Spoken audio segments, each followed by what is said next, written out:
আমার দিদি আমাকে রোজ তার স্বামীর ঘরে শুইয়ে নিজে সারা রাত বাইরে কাটাতো। একদিন আমার জামাইবাবু বুঝতে পেরেছিলেন যে ওনার পাশে যে শুয়ে আছে সে ওনার স্ত্রী নন, ওনার শালী। তারপর আমার জামাইবাবু আমার সাথে যা করলেন তা আপনি ভাবতেও পারবেন না। একদিন রাতে যখন আমি গভীর ঘুমে মগ্ন, তখন আমার মনে হলো কেউ আমাকে জাগাতে চাইছে। আমি ঘুমের ঘরে আস্তে আস্তে চোখ খুলে দেখি সামনে আমার দিদি দাঁড়িয়ে আছে। আমি তাড়াতাড়ি উঠে বসলাম। প্রথমে মনে হলো আমার জামাইবাবুর কিছু হয়নি তো, আমার দিদি কেন এত রাতে আমাকে ডাকতে এলো। আমি যখন দিদিকে জিজ্ঞেস করতে গেলাম সে কেন এত রাতে আমাকে ডাকতে এসছে, দিদি সঙ্গে সঙ্গে মুখে আঙুল দিয়ে আমাকে চুপ করতে বলে আর ইশারায় বলে আমাকে ওখান থেকে উঠতে। আমার চিন্তা হয় দিদি এত রাতে কেন আমাকে ডাকতে এলো আর আমাকে চুপ করতেই বা বলছে কেন। কিছুদিন আগে শোনা খবরের মতন কেউ কি আমাদের বাড়িতে ঢুকে পড়েছে। আমি ইশারায় জিজ্ঞেস করলাম কি হয়েছে দিদি। তারপর দিদি আমাকে যা বললো তা শুনে আমার চিন্তা আরো বেড়ে গেল। আমার দিদি চায় আমি তার ঘরে গিয়ে তার বরের পাশে তার বিছানায় শুই, তার জায়গায়। আমি প্রশ্ন করলাম যে সে এমনটা কেন চায় আর আমি তার স্বামীর পাশে কি করে শুতে পারি। কিন্তু সে জেদ করতে থাকে আর বলে যে আমি যেন তার জায়গায় 1 ঘন্টা শুয়ে থাকি। তারপর ও যখন ফিরে আসবে তখন আমি ওখান থেকে চলে যাব, কেউ জানতে পারবে না। কিন্তু আমার ভয় হয় যে জামাইবাবু যদি জানতে পারেন তাহলে আমাদের দুজনকেই বাড়ি থেকে বার করে দেবেন। আর আমি একজন পুরুষের সাথে তার স্ত্রীর জায়গায় কি করে শোবো। কিন্তু দিদি আমাকে অনুরোধ করে আর আমার দিদির কাছে অনেক ঋণ আছে, তাই আমি দিদির কথা মেনে নিই আর তার ঘরে গিয়ে তার খাটের এক কোণায় শুয়ে পড়ি। ভোর হওয়ার কিছুক্ষণ আগে দিদি ফিরে আসে, আমাকে ডাকে আর বলে নিজের ঘরে ফিরে যেতে। আমি নিজের ঘরে ফিরে আসি কিন্তু আমার মাথায় চলতে থাকে যে দিদি কেন এমনটা করলো আর সে রাতে কোথায় গেছিল। সকালে জলখাবার খেতে গেলাম, দেখলাম জামাইবাবু বাড়িতেই আছেন আর ওনার হাবভাব দেখে মনে হলো কাল রাতের ঘটনার ব্যাপারে উনি কিছুই জানেন না। আমি জামাইবাবুর বেরোনোর অপেক্ষায় বসে রইলাম যাতে আমি দিদিকে জিজ্ঞেস করতে পারি যে এসব কি হচ্ছে। জামাইবাবু বেরোনোর পর যখন আমি দিদিকে জিজ্ঞেস করি সে কাল রাতে কোথায় গেছিল, তখন সে কাঁদতে শুরু করে। সে বলে যে সে কাল রাতে তার এক বন্ধুর সাথে হাসপাতালে ছিল। শুনে আমি অবাক হলাম। যদি তার বন্ধুর সাথে হাসপাতালে গিয়ে থাকে তাহলে সেটা তো ভালো কথা, সে জামাইবাবুকে বলেও তো যেতে পারতো। এই কথাটা যখন দিদিকে বললাম তখন সে আমায় বলল যে জামাইবাবু সেই মেয়েটাকে খুব একটা পছন্দ করে না, কারণ সে একলা থাকে আর তার বিয়ে হয়নি। লোকে মনে করে যেসব মেয়েরা একলা থাকে তারা খারাপ হয়, এমনটা সত্যি নয়। কিন্তু অন্য পুরুষের মতন আমার জামাইবাবুও নাকি সেই মেয়েটাকে খারাপ ভাবে। আমি জিজ্ঞেস করলাম তার বন্ধুর কি এমন হয়েছে যে রাতে তাকে হাসপাতালে যেতে হয়।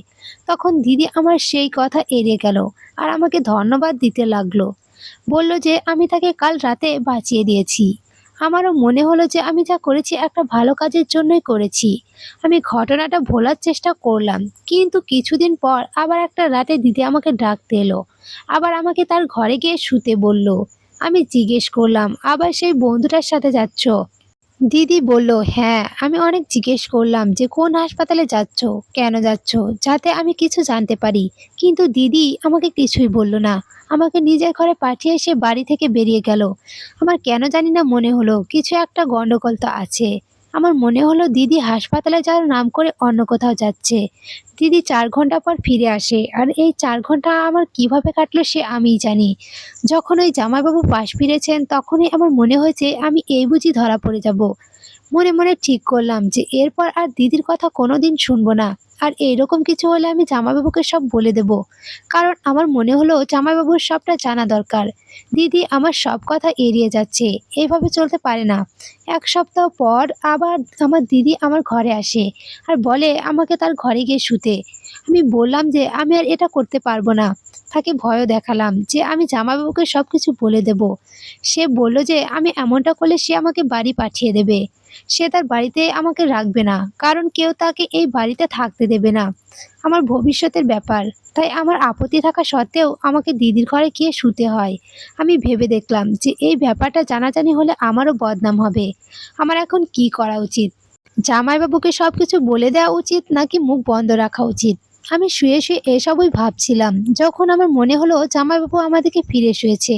আমি সঙ্গে সঙ্গে চোখ বন্ধ করে উল্টো দিকে ফিরে শুই। কিন্তু মনে হয় জামাইবাবু বুঝতে পেরেছিলেন যে আমি ওনার বউ নই, ওনার শালী। তারপর উনি ওনার স্ত্রী আর আমার উপর নিজের মতন করে বদলা নেন। আমার নাম সীতা, আমরা 2 বোন। আমাদের বাড়ি একটা ছোট্ট গ্রামে। আমার দিদির নাম রিয়া। তার বিয়ে হয় শহরে, আর সে তার স্বামীর সাথে শহরেই থাকতো। আমি মেট্রিক পাস করার পর কলেজে অ্যাডমিশন নেওয়ার জন্য ফর্ম ফিল আপ করি। যেই কলেজে আমার গ্রামের বাকি মেয়েরা পড়তো সেই কলেজেই অ্যাডমিশন নিই, কিন্তু আমার দিদি জেদ ধরে যে সে আমাকে শহরে একটা বড় কলেজে পড়াবে।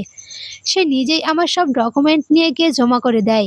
আমার অ্যাডমিশন হলো তখন দিদি নিজেই বলল আমি যেন তার বাড়িতে থেকে পড়াশোনা করি। সে মা বাবা আর জামাইবাবুকে কি করে রাজি করালো তা আমি জানি না।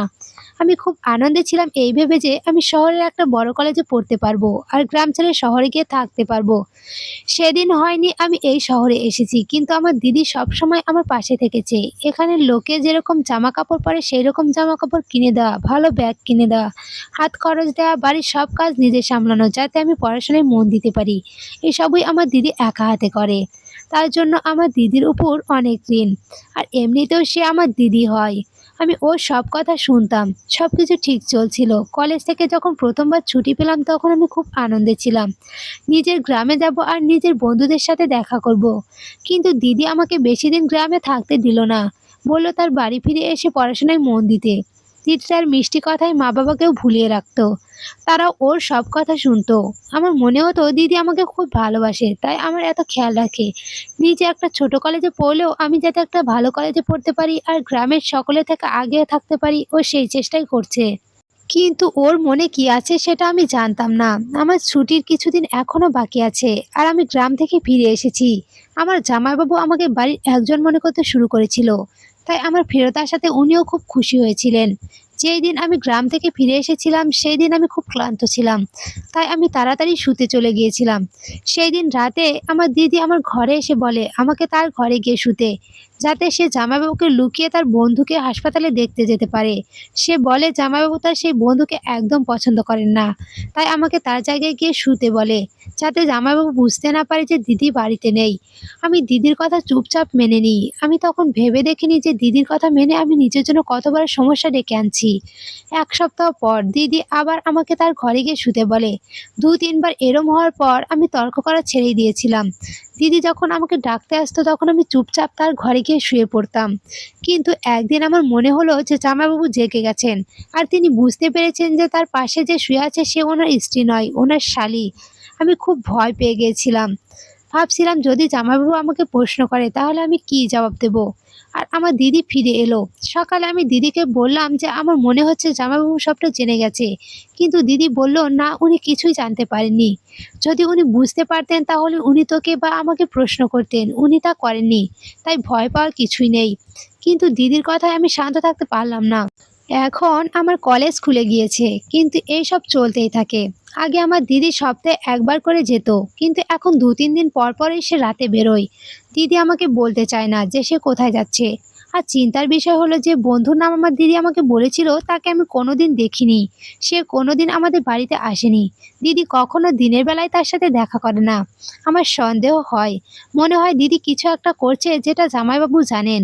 আমি ঠিক করলাম যে ব্যাপারটা জানাজানি হওয়ার আগেই আমাকে সত্যিটা জানতে হবে। তার জন্য আমি সব প্ল্যানিং করে রাখলাম। দুদিন হয়ে গেল আমার দিদি আমাকে তার ঘরে যেতে বলেনি, তাই আমার বিশ্বাস ছিল যে আজ রাতে ও নিশ্চয়ই আসবে। ও যখন আমাকে জাগালো তখন আমি চুপচাপ ওর ঘরে গিয়ে শুয়ে পড়লাম। দিদি যখন দেখলো আমি তার জায়গায় শুয়ে পড়েছি সে বাড়ি থেকে বেরিয়ে গেল, কিন্তু আমি আগে থেকেই প্ল্যানিং করে রেখেছিলাম। দিদি বেরোনোর পরেই আমি বিছানায় বালিশ চাপা দিয়ে দিদির পিছু নিলাম। এটা করতে আমার ভয়ও লাগছিল, কিন্তু আমি জানতাম যে আমাকে সত্যিটা জানতেই হবে। আমি জানতাম না এর ফলাফল কি হবে, কিন্তু আমার দিদি যেখানে যাচ্ছিল আমি তার পেছন পেছন যাচ্ছিলাম। আমি এটাও ভেবে দেখিনি যে জামাইবাবু যদি জেগে যান তাহলে কি হবে, কারণ আমার মনে হয়েছিল যে জামাইবাবু সবটা জানেন। গলিটা খুব অন্ধকার। আমি গুটি গুটি পায়ে দিদির পেছন পেছন যাচ্ছিলাম। আমি কালো চাদরে নিজেকে ঢেকে রেখেছিলাম, আর তাই আমি অন্ধকারে মিশে গিয়েছিলাম। আমি খুব ভীতু ছিলাম। মনে মনে খুব ভয় হচ্ছিল, কিন্তু দিদি নির্ভয়ে এগিয়ে যাচ্ছিল। আমার মনে হলো দিদি বুঝতে পারছিল কেউ তার পেছন পেছন আসছে, কারণ সে কিছুক্ষণ পর পর পেছন ফিরে দেখছিল।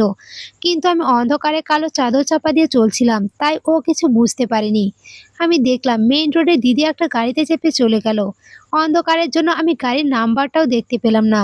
আর দুঃখের বিষয় এই যে গাড়ির হেডলাইটটাও অন ছিল না, আর গাড়িটাও কালো রঙের ছিল। তাই জন্য আমি কিছুই বুঝতে পারলাম না যে গাড়িটা কিরকম বা তার নাম্বার কি। আমার আর কিছুই করার ছিল না, তাই আমি বাড়ি ফিরে এলাম। চুপচাপ দিদির ঘরে গিয়ে শুয়ে পড়লাম। কিন্তু আজ রাতে আমার মনে হলো যে জামাইবাবু জেগে গেছেন, আর উনি বুঝতে পেরেছেন যে তার পাশে তার শালী শুয়ে আছেন। কিন্তু তিনি কোনো প্রশ্ন করলেন না, আর আমিও কোনো আওয়াজ করলাম না, একদম চুপচাপ শুয়ে রইলাম। 3 ঘন্টা পর রিয়া ফিরে এলো। ও আমাকে নিঃশব্দে ইশারা করলো, আর আমি রোজকার মতন উঠে নিজের ঘরে চলে গেলাম। দিদি নিজের জায়গায় শুয়ে পড়লো, কিন্তু আমি ঠিক করে নিলাম যে কাল সকালে আমি দিদিকে আবার প্রশ্ন করব। আর ও যদি আমার প্রশ্নের উত্তর না দেয়, তাহলে আমি জামাইবাবুকে আমি সব সত্যি বলে দেব। কারণ আমি আর এসবের মধ্যে জড়াতে চাই না। দিদির উপর যখন আমার রাগ হয়, তখন আমি 100% নিশ্চিত ছিলাম যে ও ভুল পথেই হাঁটছে, আর ওর এমন কোনো বন্ধু নেই। মনে হয় 2-3 ঘন্টার জন্য দিদি অন্য কোনো ছেলের সাথে যেত। আমি যখন দিদির ব্যাপারে গভীরে ভাবতে শুরু করলাম, তখন আমার মাথায় এলো যে জামাইবাবুর স্যালারি বেশি নয়, তাহলে দিদি রোজ নানা রঙের স্যুট কী করে পরে, আর আমাকে হাত খরচায় বা কোথা থেকে দেয়? এত টাকা ওর কাছ থেকে কোথা থেকে আসে? যত বেশি ভাবি, ততই আমার সন্দেহ বেড়ে যায়। কিছু তো গোলমাল আছেই, যা আমাকে খুব চিন্তিত করে দেয়। আমি ভাবি এটা জানাজানি হলে আমার ভবিষ্যতের কি হবে? আমার বদনাম হয়ে যাবে। আর ভাবি দিদি এমনটা কেন করছে? দিদি তো একটাই স্বপ্ন ছিল যে তার বিয়ে শহরে হবে। তার সেই স্বপ্ন পূরণ হয়ে গেছে। বিয়ে যখন হয়েছে, তখন নিজের স্বামীর সাথে বিশ্বাসঘাতকতা কেন করছে? এরকম অনেক প্রশ্ন আমার মনে ঘুরপাক খাচ্ছিল, যার জবাব আমার কাছে ছিল না। এসবের প্রশ্নের উত্তর একমাত্র দিদিই দিতে পারত। কিন্তু ও আমার কোনো প্রশ্নের উত্তর দিতে চাইতো না। সব প্রশ্নের জবাব খুঁজতে আমি পরের দিন কলেজ থেকে ছুটি নিয়ে এলাম। জামাইবাবু বেরোনোর পর আমি দিদিকে প্রশ্ন করলাম যে সে রাতে কোথায় যায় আর কার সাথে যায়। আমি ওকে বললাম আমাকে যেন সব সত্যি কথা বলে, কারণ আমি জানি ও কোনো ভুল কাজ করছে। আমি কাল রাতে ওর পিছু নিয়েছিলাম। ও যদি এখনো আমাকে সত্যি কথা না বলে, তাহলে আমি জামাইবাবুকে সব বলে দেব। আমার কথা শুনে দিদি কিছুক্ষণের জন্য অবাক হলো। তারপর বলল, আমি যদি কারোর সাথে বের হই সেটা আমার ব্যাপার, তোকে এই নিয়ে ভাবতে হবে না। আমি তোকে এই বাড়িতে এনেছি এই জন্যই যাতে তুই আমাকে সাহায্য করতে পারিস। তুই আর আমি দেখতে একই রকম। অন্ধকারে বোঝা যায় না যে কে তুই আর কে আমি। আমি যা বলবো তোকে তাই করতে হবে। যতদিন আমি চাইবো তোকে আমার ঘরে শুতে হবে। তুই যদি আমার কথা না শুনিস, তাহলে আমার কাছে একটাই রাস্তা আছে, তোকে গ্রামে ফেরত পাঠিয়ে দেওয়া। আমি মা বাবাকে বলবো যে তোর সাথে তোর জামাইবাবুর একটা সম্পর্ক তৈরি হয়েছে, আর তাই জন্যই তোকে আমি ফেরত পাঠাচ্ছি। তারপর মা বাবা তোকে আর পড়াশোনা করতে দেবে না। গ্রামে তোর সম্মানও থাকবে না। তোর স্বপ্ন স্বপ্নই হয়ে থেকে যাবে। দিদির এই কথা আমার চোখ খুলে দেয়। দিদি যদি সত্যি এমনটা করে, তাহলে আমি কারোর কাছে মুখ দেখাতে পারবো না। তো আমি দিদির কাজের জন্য লজ্জিত ছিলাম। তখন আমিও কাঁদতে কাঁদতে ওখান থেকে উঠে গেলাম, আর নিজের ঘরে গিয়ে ভাবতে লাগলাম দিদি কেন এমনটা করছে। ও খুব ভালো মেয়ে ছিল। ওর ছোটবেলার ব্যাপারে আমি সবকিছু জানি। ও কখনো কোনো ভুল কাজ করেনি। এমনকি ও শহরে একা পড়াশোনা করতে এসেছিল। 3 মাসের জন্য কম্পিউটার কোর্স করতে এসেছিল। কোনোদিন ওর নামে কোনো খারাপ কথা শুনিনি।